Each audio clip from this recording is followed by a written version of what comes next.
अथ सप्तसप्ततितमः सर्गः। ततो दशाहेति गते कृतशौचो नृपात्मजः। द्वादशे हनि सम्प्राप्ते श्राद्धकर्माण्यकारयत्। ब्राह्मणेभ्यो धनम् रत्नम् ददावन्नम् च पुष्कलम्। वासांसि च महार्हाणि रत्नानि विविधानि च।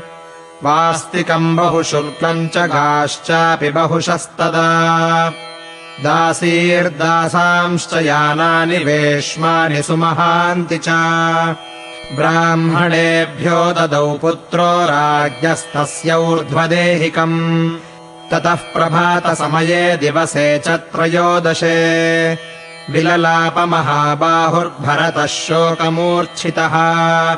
शब्दापिहितकण्ठश्च शोधनार्थमुपागतः। चितामूले पितुर्वाक्यमिदमाह सुदुःखितः। तात यस्मिन्निसृष्टोऽहम् त्वया भ्रातरिराघवे। तस्मिन् वनम् प्रव्रजिते शून्ये त्यक्तोऽस्म्यहम् त्वया। यस्यागतिरनाथायाः पुत्रः प्रव्राजितो वनम्।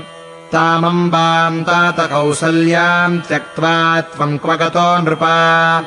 दृष्ट्वा भस्मारुणम् तच्च दग्धास्थिस्थानमण्डलम्। पितुः शरीरनिर्वाणम् निष्टनन् विषसादः। स तु दृष्ट्वा रुदम् दीनः पपातधरणीतले। उत्थाप्यमानः शक्रस्य यन्त्रध्वज इवोच्छ्रितः। अभिपेतुस्ततः सर्वे तस्यामात्याः शुचिव्रतम्।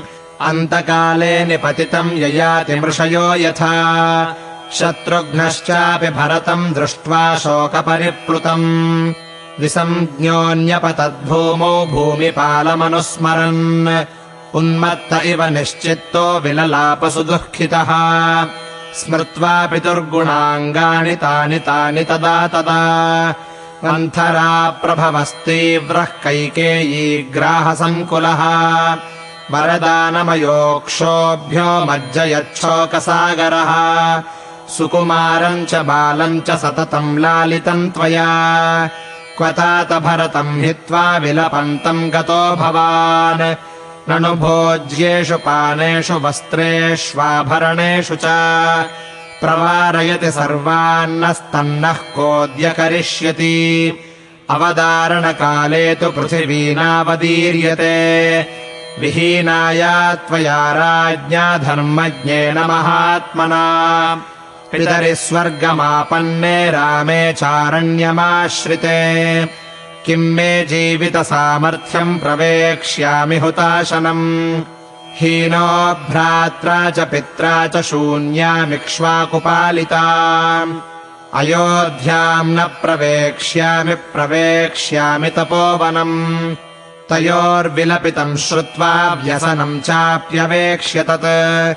वृषमार्ततरा भूयः सर्व एवानुगामिनः। ततो विषण्णौ श्रान्तौ च शत्रुघ्नभरताबुभौ। धरायाम् स्म व्यचेष्टेताम् भग्नशृङ्गाविवर्षभौ। ततः प्रकृतिमान् वैद्यः पितुरेषाम् पुरोहितः। वसिष्ठो भरतम् वाक्यमुत्थाप्य तमुवाचः। त्रयोदशोऽयम् दिवसः पितुर्वृत्तस्य ते विभो। सावशेषास्थि निचये किमिह त्वम् विलम्बसे। त्रीणि द्वन्द्वानि भूतेषु प्रवृत्तान्यविशेषतः। तेषु चापरिहार्येषु नैवम् भवितुमर्हसि। सुमन्त्रश्चापि शत्रुघ्नमुत्थाप्याभिप्रसाद्य च।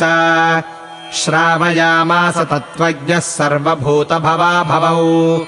उत्थितौ तौ नरव्याघ्रौ प्रकाशेते यशस्विनौ। वर्षातपपरिग्लानौ पृथगिन्द्रध्वजाविव। अश्रूणि परिमृद्नन्तौ रक्ताक्षौ दीनभाषिणौ। अमात्यास्त्वरयन्ति स्म तनयौ चापराः क्रियाः। इत्यार्षे श्रीमद् रामायणे वाल्मीकीये आदिकाव्ये अयोध्याकाण्डे सप्तसप्ततितमः सर्गः।